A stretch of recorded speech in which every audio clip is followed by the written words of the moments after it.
کے بڑے حقوق ہیں قرآن و سنت میں. اخلاق میں ماں کا درجہ باپ سے 3 گنا زیادہ، لیکن باپ اتنا فضول بھی نہیں ہے جتنا لوگوں نے اس کو سمجھنا. کل ایک صاحب مجھے کہنے لگے، بیچارے کافی پٹے ہوئے ہوں گے، کہنے لگے یار کبھی باپ کے حقوق پر بھی مولوی صاحب بیان کر دیا کرو، جو بھی آتا ہے ماں کے حقوق پر ہی بیان. میں نے کہا چلو میں خود ایک باپ ہوں، کبھی اپنے حقوق پر بھی انشاءاللہ بیان کروں گا. تو ماں کا بہت حق ہے، لیکن چند چیزوں میں اللہ نے باپ کو بڑی ترجیح دی ہے، ویلیو دی. نسب کہاں سے چلے گا؟ باپ سے. وہ ماں اپنا خاندان نہیں لگا سکتی بچے کے ساتھ. باپ خان ہے، ماں ارائی ہے، تو بچہ کیا کہلائے گا؟ خان. چاہے ماں کتنی بڑی سیاستدان ہو، سمجھ گئے نا؟ یا باپ کتنا بڑا سیاستدان ہو، یا آپ کو کچھ بھی سیاسی ساکھ ہو یا مال ہو، نہ جیسا مرضی ہے. اسلام کیا کہتا ہے؟ نسب باپ سے ملے گا تمہیں. باپ خان ہے، ماں جو مرضی ہو، بیٹا خان کہلائے گا. باپ ارائی ہے، ماں جو مرضی ہو، تو بیٹا کیا کہلائے گا؟ ارائی. تو باپ. دوسرا کیا کہ شریعت نے اولاد کا سارا خرچہ باپ پہ ڈالا ہے، ماں پہ نہیں ڈالا. یہ بھی باپ کو ایک فضیلت دی ہے. دیکھو ماں کروڑپتی ہے، باپ رکشا چلاتا ہے، بیٹے کا خرچہ کس پر ہے؟ باپ پر ہے، ماں پر نہیں ہے. یہ باپ کو فضیلت دی ہے. نہیں آئی سمجھ کہ اس کو پالنا، اس کے مالی مصارف، اس کی تعلیم، اس کی شادی، اس کی ایجوکیشن کس کے ذمہ ہے؟ یہ کیوں؟ اس لیے کہ شریعت نے یہاں باپ کا رائٹ اس لیے دیا ہے کہ اسلام یہ کہتا ہے کہ باپ پہ خرچہ اس لیے ہوگا کہ بیٹا سنے گا کس کی؟ تمہارے فضائل بھی تم سے اگر نہیں سنے جا رہے، بیٹا سنے گا کس کی؟ باپ. باپ رکشا چلاتا ہے بھائی، ریڑھی لگاتا ہے، ٹماٹر بیچتا ہے، اور ماں کیا ہے؟ کروڑپتی ہے. تو شریعت کہتی ہے بیٹے کو خرچہ، بیٹی کو خرچہ کون دے گا؟ باپ. کیوں؟ باپ کی ذمہ داری ہے. اب باپ کہ نہیں میری ذمہ، میں تو بیچارہ رکشا چلا رہا ہوں، میرے تو اپنے گٹکے کے پیسے نہیں نکلتے، میں اس کو بھی کھلاؤں، یہ کیسے؟ اسلام کہے گا بھائی دیکھو، اطاعت بیٹا کس کی کرے گا؟ ماں کی بھی کرے گا، باپ کی بھی. لیکن جب دونوں میں اختلاف ہو جائے گا تو گھر میں سکہ کس کا چلے گا؟ تو اس لیے اسلام باپ کو کہتا ہے کہ جب ہم نے اتنا رائٹ دیا ہے کہ حکومت تمہاری ہوگی، بیٹا تمہاری مرضی کے بغیر ماں کی اطاعت نہیں کر سکتا، تو پھر یہ تمہارا پہلے ہے، اماں کا بعد میں ہے. تو اس لیے خرچہ تم نے اٹھانا ہے اس کا. نہیں آئے. تبھی قرآن کہہ رہا ہے وَعَلَى الْمَوْلُودِ لَهُ رِزْقُهُنَّ. عورت نے جس کے لیے بچہ جنا ہے اس پر ذمہ داری ہے اس اولاد کی اور اس عورت کی بھی. نہیں آ رہی بات. اس کو میں ایک سائنٹیفک طریقے، وقت ہے آپ کے پاس؟ اپنے حقوق سننے کا تو وقت ہونا چاہیے بھائی. اس کو میں ایک سائنٹیفک طریقے سے بتاتا ہوں. دیکھو آپ نے کسی کی زمین پہ قبضہ کیا، اس میں بیج ڈالا اور اس میں پیداوار ہوگی، تو تمام فقہا کہتے ہیں، لاء بھی یہ کہتا ہے کہ پیداوار اس کی ہے جس کا بیج ہے. لیکن چونکہ زمین استعمال ہوئی ہے تو زمین کو کرایہ ملے گا کہ آپ نے اس کی زمین اپنی پیداوار بڑھانے کے لیے استعمال کی. تو جو اسپم ہے نا، اسپم جس سے بچہ بنتا ہے، اس میں بیج جو بیس ہوتا ہے وہ کس کا ہوتا ہے؟ مرد کا ہوتا ہے. اسی سے لڑکا یا لڑکی وجود میں آتا ہے. یہ جو عورتوں کو تانے دیے جاتے ہیں تم بیٹیاں پیدا کر رہی ہوگی، عورت کا نہیں ہے، یہ مرد کا کام ہے کہ بیٹا پیدا ہوتا ہے، ایکس چلا جائے گا تو بیٹا ہوگا، وائی چلا جائے گا تو بیٹی ہوگی. تو یہ آپ پر ہے کہ بیٹا پیدا ہو رہا ہے یا بیٹی. یہ مرد کے اس پر ہوتا ہے، یہ اسپم پہ. تو عورت کیا ہے کہ آپ کے اس اسپم کو، اس بیج کو تناور درخت بناتی ہے خوراک دے کر. جو حیض کا خون رک جاتا ہے اس سے بچے کی پرورش ہوتی ہے. پھر وہ قرآن کہہ رہا ہے وَعَلَى الْمَوْلُودِ لَهُ. بچہ جنا گیا ہے جس کے لیے، جیسے زمین نے پیداوار دی نا جس کا بیج تھا، تو اسی لیے نسب کی نسبت بھی کس کی طرف ہوتی ہے؟ باپ کی نسبت. جو بیسک رائٹ ہے وہ بھی کس کو دیے گئے ہیں؟ باپ کو دیے گئے ہیں. بیٹا مر جائے تو باپ کو وراثت زیادہ ملتی ہے، ماں کو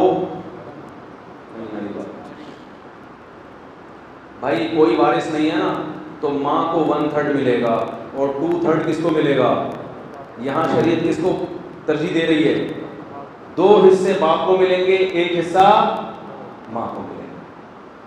خواتین سے گزارش ہے کہ آپ کے بہت حقوق ہیں، لیکن جو گھر میں تمہیں مل گیا ہے نا ایک بچوں کا ابا، اس کو بھی تھوڑی سی عزت دے دیا کرو, اس کو سر کا تاج بناؤ کہ ہمارے سربراہ ہے, ٹھیک ہے نا. اللہ نے اس کو کچھ حقوق ہم سے زیادہ دی اس لیے کہ اس کی ذمہ داریاں, یہ ٹماٹر بھی بیچے گا تو میرا خرچہ بھی, میرے بچوں کا خرچہ بھی اس کے ذمہ ہے. عجیب بات ہے کہ عورت کروڑوں روپے بھی کما رہی ہو, شوہر رکشا چلاتا ہے, خود اس عورت کا خرچہ بھی کس پہ ہے؟ عجیب بات ہے یا نہیں ہے؟ یعنی اپنے پیسوں سے عورت پر اپنے اوپر خرچ کرنا بھی لازم نہیں ہے. کیوں؟ یہاں بھی ہے کہ بھائی تم ماتحت ہو کس کے؟ شوہر کے. تو اس لیے ماتحت ہو کہ خرچہ ہم نے کس کے ذمہ ڈالا ہے؟ شوہر کے ذمہ ڈالا ہے. یہ تمہاری ذمہ داری کی اس کی ذمہ داری ہے. تو یہ اتنے ساری جب ذمہ داریاں ڈالی ہیں معاشرے نے, انگریز نے کیا کیا, وہ ذمہ داریاں مرد کے کندھوں سے اٹھا کے عورت پہ ڈال دی, عورت کو آزاد کر دیا, جس سے نیچرل سسٹم کی واٹ لگ گئی.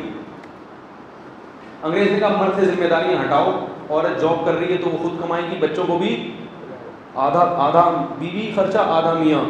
تو میاں جو تھا نا اس کو اس سے جب اس کی ذمہ داریاں کم کی, لیبل یہ لگایا کہ میاں کی ذمہ داریاں ڈیوائڈ ہو جائیں گی, تو وہ اس میں ذمہ داری کا احساس ختم. جب احساس ختم تو اپنائیت کا احساس ختم, اسے اپنی بیوی اپنی نہیں لگتی, اپنے بچے اپنے نہیں لگتے. تو اس میں نقصان عورت کا ہے, بچوں کا ہے. تو خیر جلدی سے بات کو سمیٹوں تو ایک پروٹوکول اللہ نے میاں کو یہ دیا, مرد کو یہ دیا کہ اولاد کا خرچہ کس کے ذمہ ڈال دیا؟ مرد کے ذمہ. اور اس کو یہ رائٹ دیا کہ گھر میں سکہ کس کا چلے گا؟ تمہارا. آرڈر کس کا ہے؟ یہ تمہارے باپ کا آرڈر ہے, ٹھیک ہے نا. تبھی لوگ تانا کیا دیتے ہیں, یہ تمہاری ماں کا آرڈر ہے, کہتے ہیں تیرے باپ کا آرڈر ہے. ایک صاحب اپنا تعارف کروا رہے تھے کسی کے سامنے کہ میں جو ہوں نا فلاں کا باپ ہوں. تو وہ کہنے لگے میں اس کے باپ کا بھی باپ ہوں. وہ دادا تھے. ایک مشہور شخصیت آئی یہاں مجھ سے ملنے کے لیے, میں نام نہیں لوں گا, ان کا بڑی مشہور شخصیت تھی. تو وہ مسجد میں مجھے تلاش کر رہے تھے, تو میرے بڑے بھائی نے مجھے بتایا یہ واقعہ. کہنے وہ میرے پاس آئے اور کہنے لگے کہ مجھے مفتی طارق مسعود صاحب نے ٹائم دیا ملاقات کا, تھوڑی سی ایسے کر کے نا بتا رہے تھے. تو میرے بڑے بھائی کو پہچانتے نہیں تھے, تو بڑے بھائی نے کہا ٹھیک ہے میں ملاقات کرواتا ہوں آپ کی. تو وہ بھائی صاحب مجھے بتا رہے ہیں, میرے بھائی بڑے بھائی کہہ رہے ہیں کہ وہ تھوڑا سا ایسے اسٹائل ہے نا کہ آپ کو پتہ ہے میں کون ہوں؟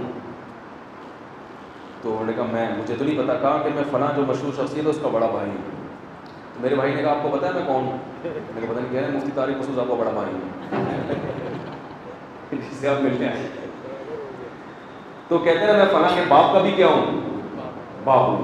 تو یہاں ایسے موقع پہ ماں کا حوالہ نہیں دیا جاتا, ہمیشہ کس کا دیا جاتا ہے؟ باپ. تو ہمارا باپ ہے کیا, یعنی کیا ہم تیری سنیں کیا؟ تو ماں کی بھی سننا واجب, باپ کی بھی. لیکن جب دونوں کی رائے میں اختلاف ہوگا تو کس کی سنی جائے گی؟ باپ کی سنی جائے گی. یہ تیسرا حق ہے شریعت نے باپ کو دیا ہے.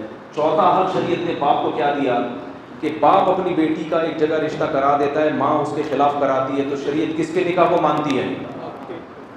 بولتے کہ نہیں بھائی, باپ کے نکاح کو کنسیڈر مانے گی. باپ نہیں ہے دادا, صحیح ہے نا. اہم معاملات میں شریعت ماں کو کہ نکاح ایک اہم معاملہ ہے نا, کلعدم مانتی ہے شریعت. اس کلعدم ہے, باپ کا کیا ہوا نکاح کیا ہے وہ مانا جائے گا. اور بعض فقہا کے نزدیک تو باپ کی مرضی کے بغیر نکاح ہوتا ہی نہیں, ماں کی مرضی کے بغیر ہو جائے گا, باپ کی مرضی کے بغیر نہیں ہوگا. تو یہ رائٹ بھی کس کو دیا شریعت نے؟ بولو بھائی, باپ. اگر لڑکی کم مہر پہ کہیں نکاح کر لے باپ کی اجازت کے بغیر, تو باپ کو حق نکاح ختم کرا دے, ماں کو حق نہیں ہے. کس کو حق دیا شریعت نے؟ باپ کو حق دیا. تو نسب باپ سے چلا دیا, اطاعت کس کی واجب کر دی؟ باپ کی کر دی. خرچہ کس پہ ڈال دیا؟ باپ پہ ڈال دیا. اور قیامت کے دن کس سے پکارا جائے گا؟ باپ کے نام سے پکارا جائے گا. سمجھ رہے؟ اور یہ یاد رکھو, آج کل لوگ سوتیلا بیٹا لے کے پالتے ہیں, ولدیت میں اپنا نام ڈال دیتے ہیں, یہ بھی گناہ کبیرہ ہے. یہ باپ کے ساتھ ظلم اور ناانصافی. ایک صاحب میرے پاس آئے کہ وہ باپ چونکہ مر گیا ہے تو ہم نے یتیم بچہ پالا ہے, تو اب میں اپنا نام ڈال رہا ہوں اور بچہ بھی راضی, بچہ بڑا ہو گیا وہ بھی راضی ہے. میں نے کہا اس بچے میں غیرت نہیں ہے, بڑا بے غیرت بچہ ہے معذرت کے ساتھ. اس میں اتنی سی بھی غیرت ہوتی, وہ کہتا ہے کوئی بات نہیں, مجھے پیدا کر کے میرا باپ مر گیا, میں سگے باپ کی جگہ کبھی بھی سوتیلے کو نہیں لاؤں گا, جو مرضی ہے بلڈ میرا میں نے کہا اس بچے کو میرے سامنے لا، وہ بڑا بے شرم ہے، میں اس کو تانے دوں گا، بڑا بے شرم ہے، یہ تو باپ کے ساتھ ناانصافی ہے، یہ تو ناشکری ہے باپ کے ساتھ۔ تو کہنے لگے وہ تو مر گیا بیچارہ۔ میں نے کہا مرا ہو جو مرضی ہو، بچے نے کیسے قبول کر لیا بھائی کہ میں شناختی کارڈ میں اصل ابا کو چھوڑ گیا؟ کہہ رہے میرے احسانات بہت ہیں۔ میں نے کہا جتنے مرضی احسانات ہوں، اوریجنل ابا کوئی بھی چینج یہ تھوڑی نہیں وسیم بھائی نے آپ پر احسانات شروع کر دیے، ابا آپ کو گٹکے کے پیسے نہیں دیتے اور ستار بھائی جناب آپ کو شاپنگ کرا رہے ہیں، تو اپنے ابا کو ہٹایا، یار یہ تو کسی کام کے نہیں ہے، وسیم بھائی کو لا کے گھر میں رکھ لیا۔ بھائی جو مرضی ہے، کیا کہنا ہے، یہ رشتے کبھی بھی اپنی اماں کی جگہ کسی اور کو دے سکتے ہو؟ لوگ کہتے ہیں نا وہ ہماری فلانی انٹی ہے، وہ اتنا خیال کرتی ہے، میری اماں تو خیال کر۔ میں نے کہا تیری اماں جیسے بھی ہیں تیری اماں، چاہے وہ چماٹے بھی مارتی ہو نا صبح شام، اماں چینج نہیں ہوتی، ماں ماں ہوتی ہے۔ تو اسی طرح باپ بھی کیا ہوتا ہے میرے بھائی، تو اس کو چینج کرنا حرام ہے، گناہ کبیرہ ہے۔ شناختی کارڈ میں ابا مر گئے ہوں، لاپتہ ہو گئے ہوں، چرسی ہوں، ہیروئنچی ہوں، سٹے لگاتے ہوں، شراب پیتے ہوں، نام کس کا آئے گا؟ اوریجنل ابا ہی کا آئے گا۔ غیرت مند لوگ، اگر بیٹا غیرت مند ہے تو وہ یہ تبدیلی کبھی بھی برداشت نہیں کر سکتا، کرنی بھی نہیں چاہیے۔ چلو بھائی بہت زیادہ ہو گیا، کیا قیامت ابا کے نام نہیں؟ انشورنس کمپنی میں یہ انہوں نے کہا قرآن آیت کا حوالہ، قرآن میں صاف طور پر